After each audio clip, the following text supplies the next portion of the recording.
Welcome back to Goth Fragrance Dialogues, where scent and story meet. Today, I'm thrilled to welcome Sarah McCartney, the visionary behind 4,160 Tuesdays, known not only for her adventurous scents, but also for her generous role as a teacher and collaborator in the perfume world. Thank you so much for joining us today.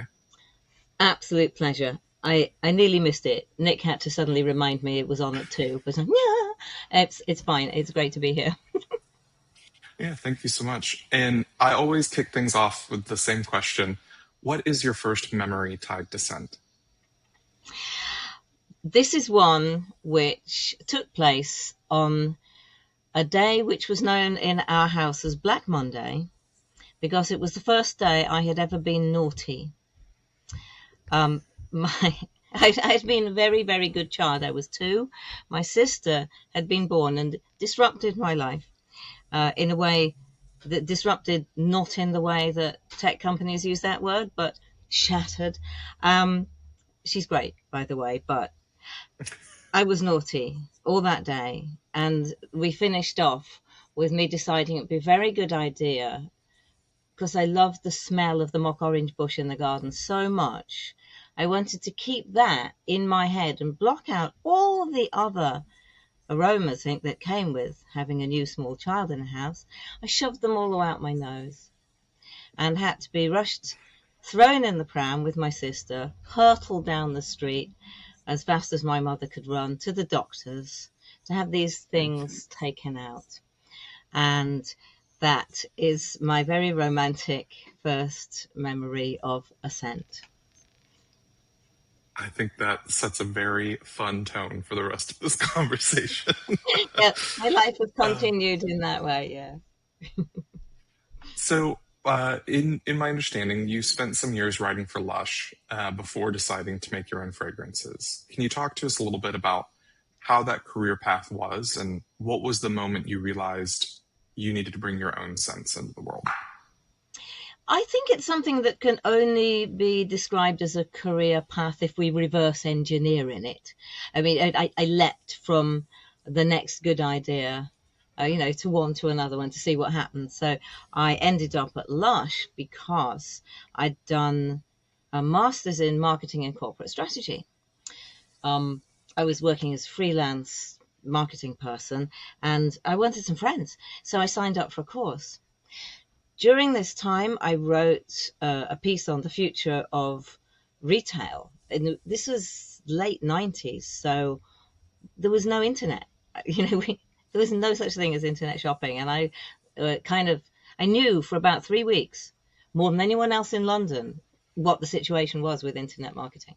It's like, that was my glory 3 weeks. But I wrote a whole piece on Lush because I'd worked with them. They'd produced the bath bomb, the Tisty Tosty for me when I worked at The Guardian. So I called them and I said, I have to write a thing about retail. Can we talk? And so we did. And I wrote this whole piece on where I thought the future of retail could be online, where it would fit in branding. And I got nothing back when I sent it to Lush. Complete dead silence, not even a thank you. Then I got a phone call from Mark Constantine who said, can you write?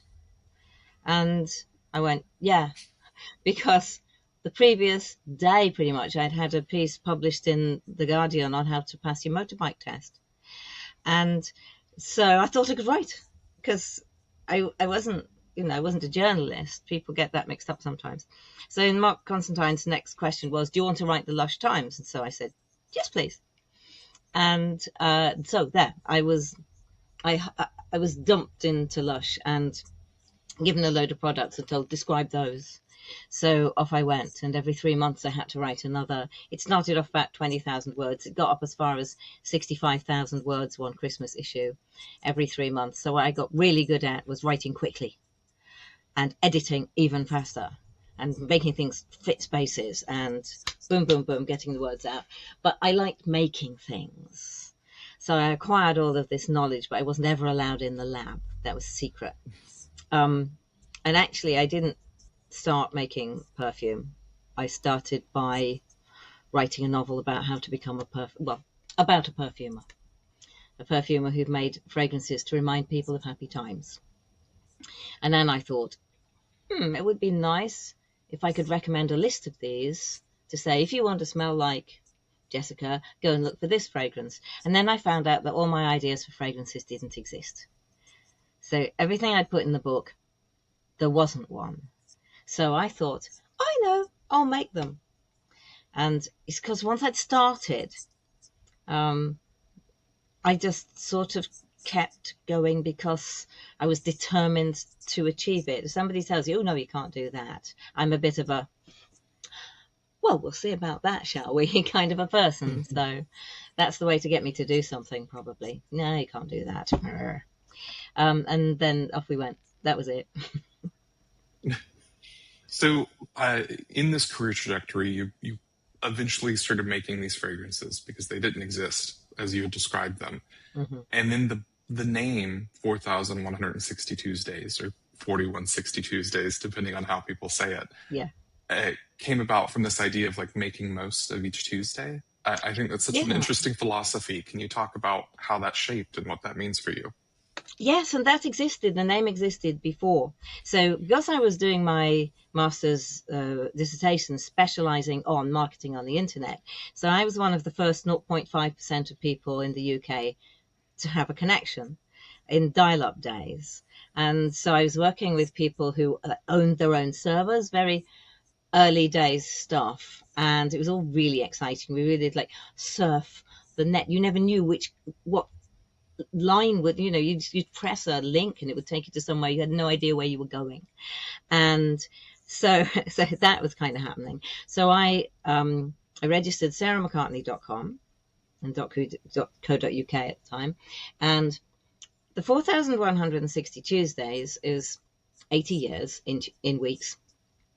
And so I wanted to do something about not wasting your life. And for me, Tuesdays were always awkward because I could never understand why it would be spelt like that. It's obviously Tuesdays, not Tuesdays. So it used to annoy me. So I was kind of fixed on Tuesdays, but then found out that Tuesdays are the days that people get most stuff done, but don't remember what they did. They're very productive, because you don't go out, and you just get work done. I thought, well, we'll have that. And a yoga teacher of mine had actually she died when she was 80 and 3 weeks, but she was still teaching 2-hour classes. She could still stand on her head. She'd had 5 children. She'd been a cycling champion.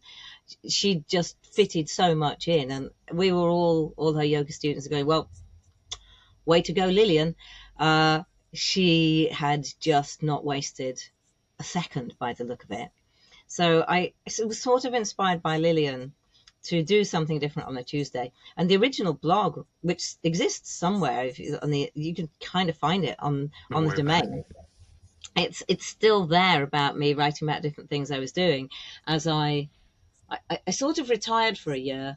I spent all my savings on taking some time off after I'd been taking care of my mother, who'd then gone to live in a home. And 14 years of Lush it was very full on. So I stepped back from that. I trained up lots of people so I didn't drop them in any trouble, and gave them all my job, told them I was going. And I spent time exploring lots of things that I thought I might want to do. Sort of set up not exactly a fashion brand, but somewhere on a knitting forum, there's a knitting pattern.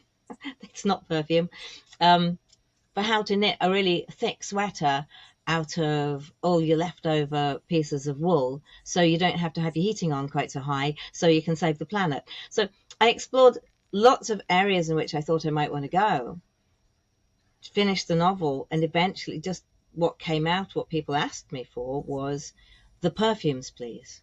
Because somebody would then say, oh, my favorite time was this. Can you make one that smells like that for me? And the next thing I know, yeah, I'm a perfumer. Stumbled into it. I love the thread that so many of the perfumers that I get to talk to, it's not they are a child dreaming of being a perfumer. They are just creative.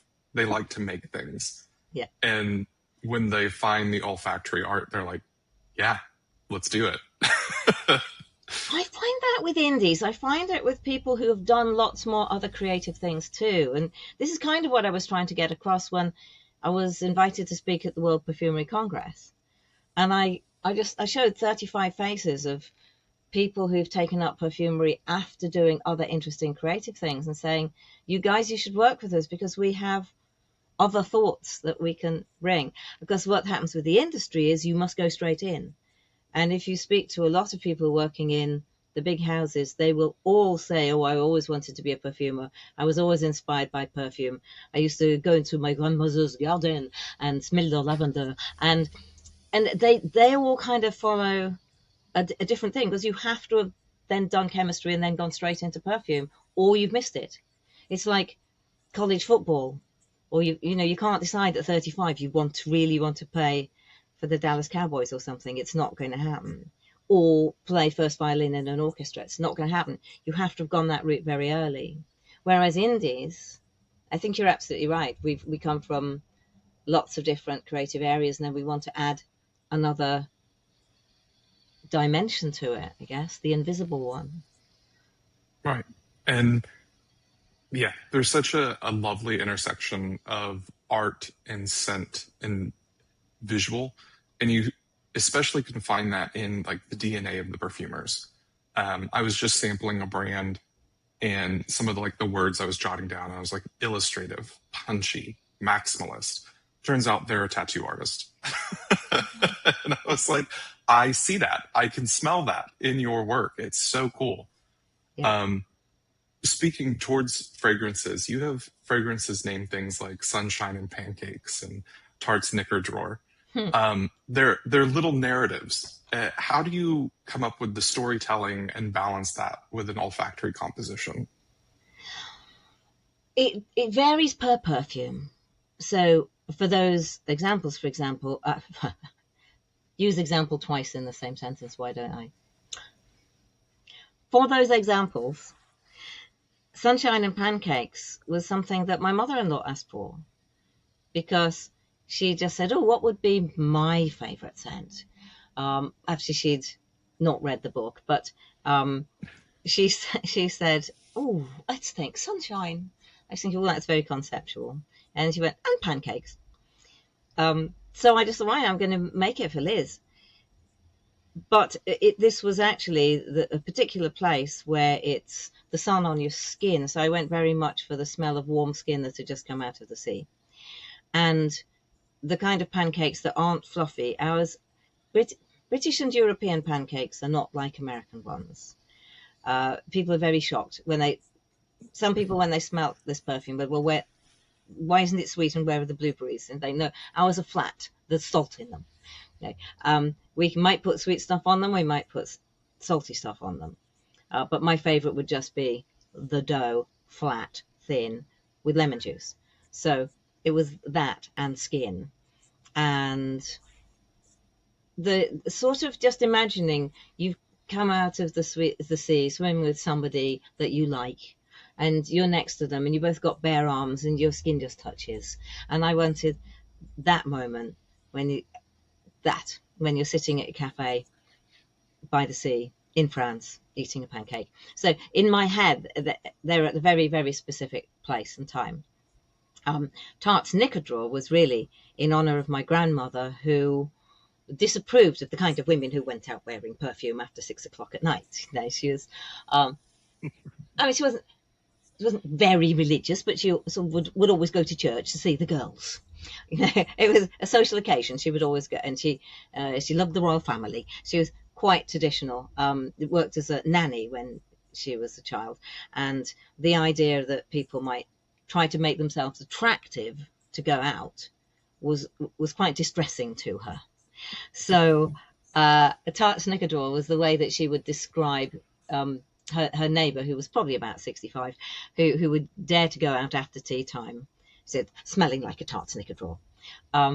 And obviously it's clean underwear, but it's somebody who might go as far as perfuming their nether garments, just in case. And so I made it. It was very sort of 1950s, 60s floral amber style, of the kind that my grandmother's neighbor might wear. So that there's, although somebody once looked at it, a Russian guy reviewed it and said, Sarah McCartney named a perfume after a prostitute's underwear. And I was going, no, mate, you've entirely missed the humor. It's, and so sometimes I've got to be a little bit careful about my very British references. I know that now, but yeah. So there is always a story, even if it's called something like Salt Rose. It's not that I just tried to make a salty rose. I will have been in a place and smelt a thing, and I want to capture that. Yeah. Right. And there are different styles that we see in the indie perfume world, some that are atmospheric, some that are kind of dreamy, some that are photorealistic. And you've woven together fiction and memoir and whimsy and scent. And for you, it sounds like, does the story always come first, or do you sometimes hold an ingredient or a note and you're like, I want to do something with this? There will be the ingredient, definitely. I'll sometimes create a fragrance or a story about it. I mean, I wrote a whole short story called The Buddhawood Box when I smelt Buddhawood, and that ended up being a kind of a mystery story about how come in the 1930s a box carved out of Buddhawood and set with opals ended up on a table in a lawyer's office in central London. So I actually created a fictional tale about the aroma that I then put into the fragrance. So I don't just go, oh, that smells nice, I'll stick it in a thing. Somehow I've got to, I didn't even know I'd do this, but now you've asked me, I realize that it has to have a story with it, even if I've made it up. They have equal weight for me, but I never just make something. I think that's why I like working with some of the clients I have, like Black Cliff. Tomlinson always tells me the story of who is where and what they're doing and what he wants to capture. It's like, yeah, I can deal with this. If somebody just said, make me a really sexy sandalwood, I'd just go, nah, get someone else. Just like, no. Tell me a story. So, speaking to that, outside of your own brand, you've created fragrances for other brands like Black Cliff, Zoologist, but you've also done it for corporate entities like Google and Hyundai. So how do you channel your creative voice while serving this role in diverse brands and industries? Oh, I think I'm a bit like, I mean, Harry Sherwood and I don't know how well you know Harry, but he is like, well, Johnsy from Sigur Rós recently just said, he introduced him at an event as, this is Harry, he's my molecule dealer. So Harry Sherwood and I share the inability to turn anything down that sounds exciting. And that's how come, I mean, there are some corporate things I've just said, this is not for me. But I mean, for Orange, the phone company, they wanted the smell of an orange tree. It's like, oh, I think I can do that. Can you do an orange tree in 2 days? And I'm like, yes, I think I can. So, I mean, I've learned now to check first there is actually a budget. But, Google wanted a whole room full of different fragrances that would inspire memories, and they had 3 weeks. They found it really difficult to find someone who either wouldn't charge them, £10,000 for perfection for the day. No, they didn't want that. They wanted cis-3-hexanol to smell of cut grass. But they didn't want to buy 185 kilos of it. So at the time, they came to us and said, well, how do you think you'll evoke memory for this situation, which guests were going to come in and smell different things and then just make a little room fragrance to remind them that they'd been there. So that's more of that's such a good challenge. What 10 things do we think will evoke memories? Sometimes you can just give somebody a molecule they will never have smelt before and they'll still have a memory because the brain works like that. It'll go, oh, it reminds me of this thing. And, that will happen anyway. So but Google obviously wanted us to show that we'd put a bit of effort in, not to say, do you want to try that one? So yeah, we kind of ended up with seaside and cut grass and leather, and people wrote what they thought about it, and it turned into a really interesting exercise to capture people's feelings about aromas. So yeah, if I get excited about it like that, I'll go and do it. We've got one at the moment is absolutely going to knock you out, but it's so secret. NDA signed. It was supposed to be out last month. It isn't yet. But honestly, everybody's going to want one, and they can't have one because there's only going to be 150 in the world. But Mhm. there's some really exciting things. Yeah. But sometimes, oh my God, they go on forever. Right. You get But the 20. important lesson is make sure they have a budget.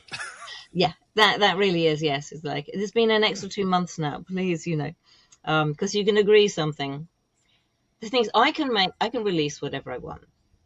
I had a chat with Michael Edwards once of Fragrances of the World. He's going, that one's not very commercial. And I said, don't worry about it, Michael. I can do what I like. If it doesn't sell a litre, I'll discontinue it. And he got so excited because he's so accustomed to doing people who have to sell 1 million bottles, otherwise it's a failure. And he just went, you can do whatever you like. And the guy who's seen everything, who was about probably 75 at the time, just like seeing him get all excited about this whole area that the indies operate in. We can do whatever we like. That's really, I suppose, where that's exciting about it. When you get 23 people around a table and they've all got an opinion, the entire marketing department of somebody go, oh, but I think maybe it could be a bit more this, it could be a bit more that, and you're just sitting there going, you're just trying to get promoted and get a pay rise, aren't you? You're not helping the project. So that's that's the kind of corporate stuff that is a bit annoying, but honestly, it does. Sometimes it just pays everyone's wages that month, and I can only do exciting creative things if I can pay the rent. So we have to be practical about these things. But I will turn people down if they're horrible. Fair. I mean, you obviously have multitudes. I mean, from writing to fragrance making to knitting. You've also built quite a reputation as a teacher and an educator, doing workshops, the online schools, enthusiasm, and really being a vibrant part of the fragrance community. Were you inspired to step into that role, or was it just a natural evolution of your skills? I'll share anything, if somebody says, how do you do that? I'll teach them. And I've done that since I used to play the clarinet at school, and if the teacher wasn't there, I'd stand up and lead the band. If something needed doing, or if I could bring people in, if somebody else wanted to enjoy it, I want to encourage them. There'd be the same thing when I was, like, somebody say, oh, I'd love to play the saxophone as well. And I'd say, I'll teach you. And they go, oh, no, I don't want to learn. I just want to be able to do it. And so those people I can't deal with, because you get a lot of those in perfume as well. It's like, what's the secret? Well, the secret is smelling everything there is and then mixing them all together. And then in 3 years' time, you might go, oh, yeah, I love that one. Day one, you might love a thing. But you get better with time. And they go, no, I don't want to do that. I want the secret. All right, stick ISOE Super in it, off you toddle. But it's there are people who really enjoy learning new things, and I really enjoy sharing. I don't get the whole gatekeepy thing. So, I mean, the fear that some people have that someone else might take their job, I could see that in maybe AI starting to do they write boring paragraphs, but AI is not going to make perfume yet. But I liken it to, say you got Bruce Springsteen. He's just done a huge concert, and then he's doing a few interviews, and somebody says, how did you do that chord? He's not going to say, well, I'm sorry, we're not going to allow you to learn how to play the guitar. That's for people like me who are good at it. He's going to, they say, where do you start, Bruce? Well, I'll tell you what, see if you can get a second-hand guitar, go down to the local store, just start anywhere, and then when you're ready, see if you can get a more expensive, look, daddy-do. Musicians encourage people, and I guess because I'm from that culture. That's where I started out, really, playing lots of music. I don't really get the, oh, I'm sorry, perfume. No, we're not telling you. And also I started opening the studio up very early on just to pay the rent, just to say, hey, everybody come in and smell all the stuff I've got. Just not necessarily trying to teach people to do stuff because I didn't really know how I was doing it at the time. I was just doing it. But I had wall of scent events where people would come in and smell all the perfumes that I had and all the individual materials which weren't so accessible those days. Like people just coming in, what is oak moss? Like, smell that. Oh, so it just went from there. Really, it was that. And you've spoken quite candidly about things like ingredient transparency in perfumery. The need to skip gimmicks was, I think, a quote that I saw.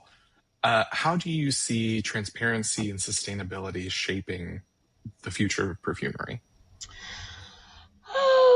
The thing is that everything that is that complicated, the more transparent you get, sometimes you open it up for complete misinterpretation with people trying to simplify stuff and going, oh, well, you mean that? So, no, I don't mean that.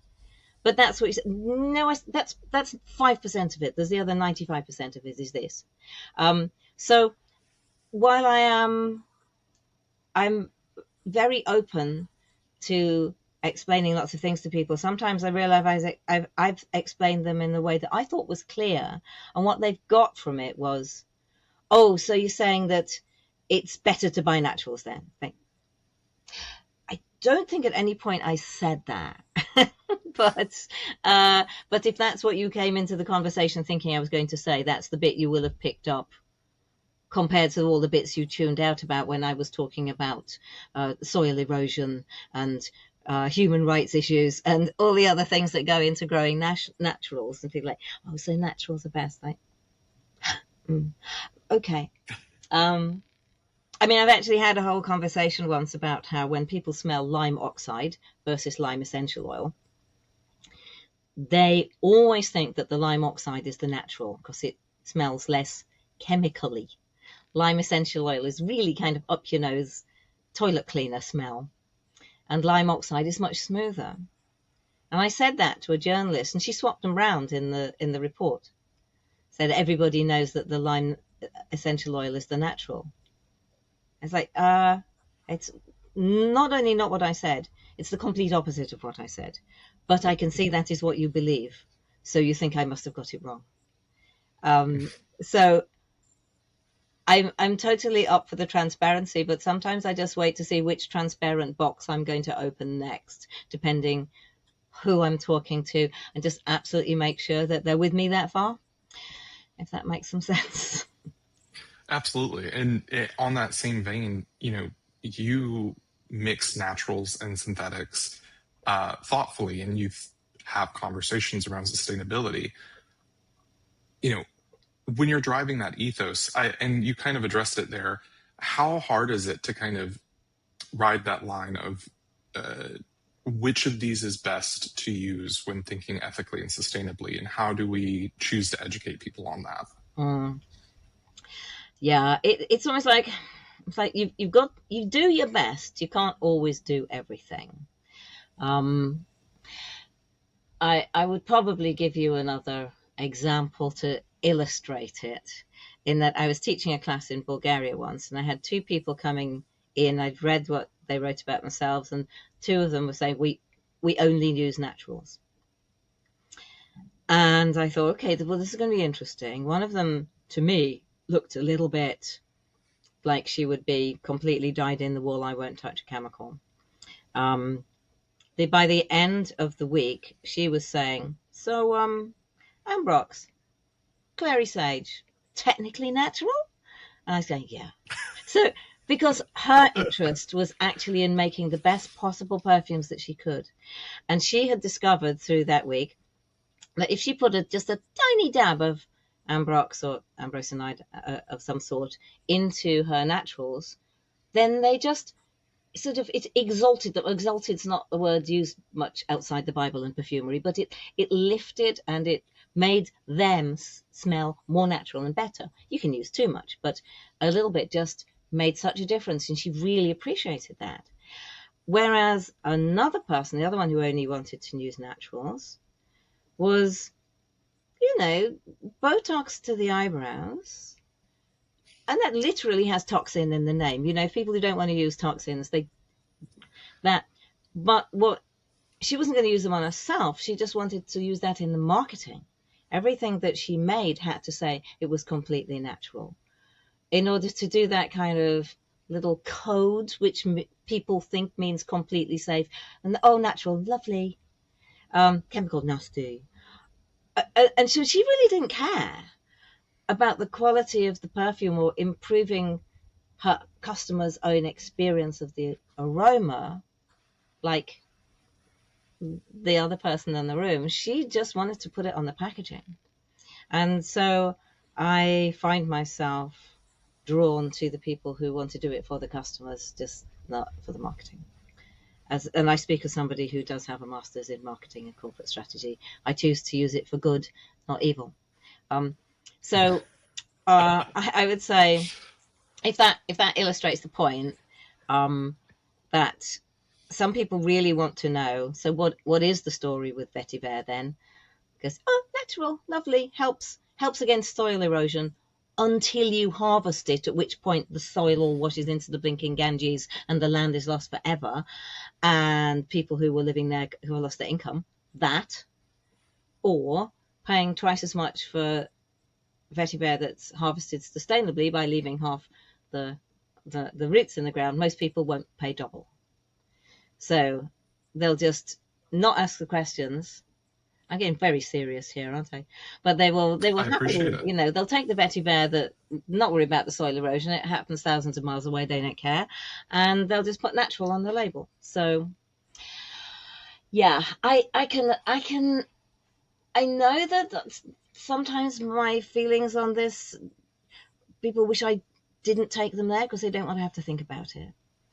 But yeah, I think it's important though, in as someone who has a corporate day job, I try to keep my social media presence really positive. I only talk about perfumes I like. I interview people who I think are smart. But the two things that do really get me is private equity backed perfumes that are just slop thrown out to the market, and the snake oil salesman that chemical is bad, natural is good, and then it's garbage. And here's my discount code. Yeah, those really, really bother me. $1,500 for my detox. Sorry. Yeah, I get it. And yeah, when you have spent some time seeing how organizations go to market, if it's a beauty, a perfume brand, or if it's a technology and software company, you start to spot when those people are involved, when those snake oil salesmen, and you can be like, I don't know about that. Yeah. So yeah, I talked to a couple. I mean, people have approached me, and I have not ever taken their money. But it is very interesting to see that they absolutely, totally believe that they can buy you, and all it takes is just the right amount. And those people they might be very good at management. They might found even some very good fragrance companies which go on to get bought. But the people who are, as I've said, you've probably heard, there's the sides of the line. There are people who have to make money because they really, really, really want to make fragrance. And there are people who make fragrance because they really, really, really want to make money. And you might have fragrances which are just as good. Both sides might be, I mean, you might have Bertrand Duchaufour making one for himself or making one for somebody else. It might be the same perfumer. The fragrances look the same on the shelf, and you don't really know what the underlying thought process was. But in the end, I think that I believe that physics will eventually explain the feeling of joy and delight and sheer love that goes into stirring a perfume by hand. I think that will eventually be measurable. At the moment, it's still called magic, but I think that magic is something that physics has not yet explained. That's all. It exists. Yeah, I definitely get that. And in the vein of magic, many of the people who have either read your books or taken classes with you have gone on to create their own fragrance brands. How does it feel to see your teachings spread across the indie perfume landscape? Well, apart from the odd, oh, damn it, I haven't won another bloody golden pear, but hey, Anna has, so that'll do me. You know, I am human, but I try to embrace the concept of confelicity, which is being happy with other people. So if they're happy, I'm happy too. So, I mean, the number of students I've had who've got shortlisted or won Art and Olfaction Awards, I've just started to think, well, hey, I must be doing something right. And so, I mean, they don't have to just win things. Just even, I mean, one of my students is a judge, and she makes perfume to get away from what she has to do during the day, making decisions on people who are going through terrible times. Her perfumery is for joy, and I really love to watch that happening. She's very good. She's very good at everything. But I do try to take as much happiness as I can out of watching my people fly high. But I was at an event recently. I just nicknamed it the Bro Show. It's for lots of indie brands. You could smell the oud from the tube station all the way up the street, you know. But like 4, I think, of my people were exhibiting there, my boys. And I started to think, just a blinking minute, how come they're charging 4 times a bottle more than I do? Why don't I do some of this posh stuff? So actually, they sort of inspired me to produce a little range, which I'm working on at the moment, where I'm just going, you know what, I'm going to throw all the expensive things in there. You know, heavens to Betsy, they can do it. I'm delighted for them, but I think I'll have a bit of that. I'll let them drag me along. So yeah, it's really lovely just to see people go and do their own thing. And people join the enthusiasm community after they're successful. They join because they want to be with other people who do what we do. And so I might not have taught them how to do it. They're already really good, but they go, I want to hang out with other perfumers. So I have those people my Diane Sinclair hangs out with us, and she's already got a very successful, lovely brand going up there, but she lives in the middle of Vermont, Maine, I think, on a butter farm. She has cows. She literally lives in the middle of her, well, it's not nowhere, it's her place, but she has no one to talk to, so she hangs out with us as well. So that, I just like that I've created a space where we can all talk about the joys and delights of our daily business lives, as well as lovely new materials. And obviously you have quite a bit of educational content and stories and information available to people. But if you wanted to offer some advice to anyone here, what would a simple piece of advice be to get started? Smell everything, make notes. I'm really getting into the whole future of scent, not just as, you know, to put on to tell somebody something about yourself, but about what it does in the brain. And the neuroscience that's come out, particularly since COVID, since there's been more money in the research, that has shown that if you smell something, it also gives you visual images. It lights up the visual part of the brain. It lights up textual, touch. You can smell something and feel, like you were describing the fragrances earlier, the tattoo artists, they're using that kind of words. People, when they just start off, they just go, like it, don't like it. But the more they smell, the more they start to think it goes beyond like and dislike. It goes into colors, sounds, places, memories, textures. It is actually really good exercise for our brains. So I would say just get up close and sniff. Don't get arrested.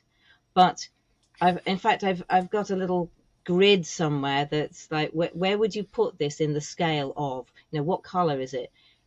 If it's an animal, what would it be? If it's a biscuit, the kind of branding things you might have come across in corporate. But if like, what does it sound like? Would you give it a song? And I mean, I've been kind of teaching people to review perfumes without looking at the notes list, but to write about how it makes you feel, and in all the senses that we have. Because it turns out that, when those silly ads say things like, "Oh, it really stimulates my senses," and you think, "Oh, come on, it makes your hearing better." Stimulus Turns out does it's tend true. to do that. It's true. You think, well, I'm expecting a lot of my shampoo, but if you really feel, if you get deep and concentrate, it helps your brain stay active. And I'm so very involved in that at the moment. The older you get, the more people you see whose brains do not stay active. And particularly with delegating to AI, people think, oh, it's great, I can do that 10 times faster, I don't have to think. If you move away from not having to think, that will make our brains turn to mush. So that was you asked me for a short thing. You don't get short from me. I gave you short and then I expanded. I elaborated on it. Short because why? Smell everything, write it down, because it will keep your brain more active, and we need that. And speaking of keeping active, what are some new directions for 4,162 Tuesdays, First Enthusiasm? What do you have upcoming? Partnerships, courses, collections, anything you'd like to share? Yes, so with Nicola from The Sniff, who also writes for Fragrantica, she introduced me to York Gin. And of course, we sort of both knew each other. This is Old York in England, not New York. And so I'm going up to do our first 3 workshops in November, and they sold out in 36 hours. We had to add another one. So while workshops, I do find them quite wearing, I enjoy it. And as long as I have a nice lie down afterwards. So I'm going to be probably doing more workshops, definitely in York and maybe in other parts of the country. We've got spring school and January school and summer school are already on the timetable for next year, and we're getting bookings for those. That's the 5-day seriously get stuck in ones. If I can fit an extra one in, I might. Because I love 5-day things, because we get to day 2 and everybody knows each other already, and I see just great developments happening over 5 days. I have these 3 fragrances which I'm working on, which will come out next year. I'll probably crowdfund, because they are going to be those ones I was saying, hey, why don't I spend all the money on the lovely things? And they are going to be a kind of 3-part. If I say personality enhancement, that's a little bit marketing. But it's for people who want to. One is just to escape for a moment, because it's all too much. Please take me away. I want to go do something. I just want to float somewhere quiet and feel as if I'm protected. So there's one that's going to be kind of up there. There's one that's going to be, it's today, I must do this, otherwise it won't get done. And every day, let's get me through the day fragrance. And then there's another one which is going to be, look, we've sat on this for 6 months. It needs doing. Big stuff needs doing. I need to move myself. I need to change. I need to get this sorted. I need extra strength. Go fragrance. And they were inspired by a series of books which are actually about it's all sort of fiction and fantasy about, it's not really religion, but it's about the angels and the demons who have to work together to make sure Earth keeps going. But the angels don't really want to do it. They sort of want to be, no, we want to be in the clouds and it's lovely and we can just eat honey. And and sometimes we just all need a day like that. And the demons just like, okay, time to go to work, otherwise it's all going to fall apart. We need to do this, we need to do that, we need to fix that, we need to, and so that's, I've been throwing these ideas around for months, and now I'm started buying materials that are going in them, and yeah, so I'm looking forward to, I want those to be the best 3 things I've ever made. So, okay. Oh look, I just said it out loud. Look what you've done. We'll keep an eye out. I've gone and said it out loud now. It's out. I'm very British about these things. I'm more like, they might be quite nice. I hope they might. But now I've said it now. So that's big. But also I am writing the book. I've been commissioned by a company called Crowwood Press, who do lots of craft things, to write the book on making perfume. And what's difficult is deciding, is it for people who know what they're doing, or is it people who know nothing? So I think I'm going for the people who know nothing, because if people know what they're doing and they read it, they think, I already knew that. It'll make them feel better. So that. Nobody ever got hurt, being told something they already knew, sort of. Excellent. Yeah, so those are big. And in the meantime, Enthusiasm, I put out 2 formulas a month for people to work on, and 1 fragrance per month for the subscribers. So there's always something in the works. Some for Tomlinson, for Blackcliff.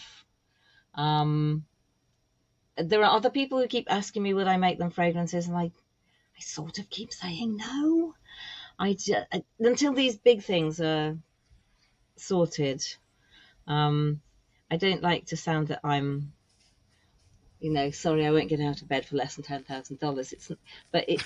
These things, they take me away from the things I need to do, and Right. So Ruby wants to say hello, as she often does. Good. On these.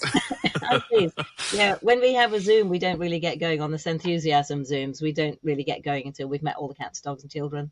So, yeah. Well, thank you so much for the time today. And where can folks find you online? And if you have any retailers you want to highlight. Okay, lots of things. So the US retailers, we are with Lucky Scent and with Perfumology, and Olfactif have quite a range as well, and they also have permission to sell decants from us in proper glass bottles, because honestly, I'm not ever happy if people are selling stuff in plastic decants. It's illegal over here, but it's not in the US. And I've had too many reviews, things saying, well, her perfumes smell of plastic. And I'm going, oh, God, I know where you got that from. So I try to discourage people from that, but Olfactif do them.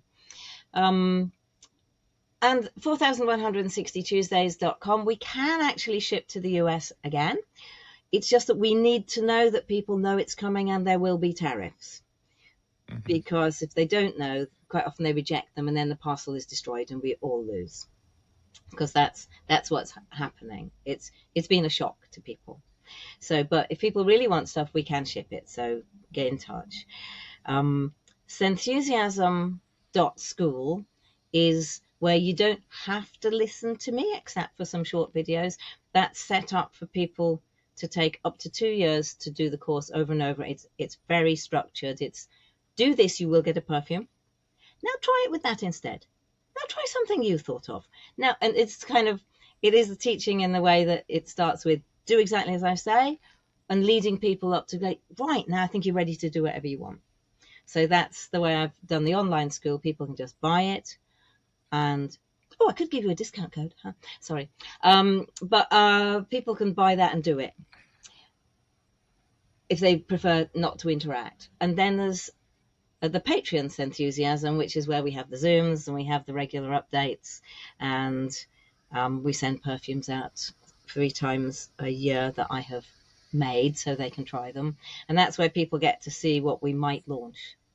So we launched No Mo May, which was a 2024 Enthusiasm secret fragrance, but everybody liked it so much I launched it and then it got an honorable mention. So that's for the secret advanced stuff. I always say secret. It's not that secret because I published the formula. So right. If anybody wants to make it as well, they can sign up for 10 quid, download the formula, log off again, and then make their own No Mo May. So, that's how I feel about gatekeeping. Come in. Yeah. Well, thank you so much. And I'll make sure that all the links are down below for our viewers. Have a great day. You're kind. Thank you.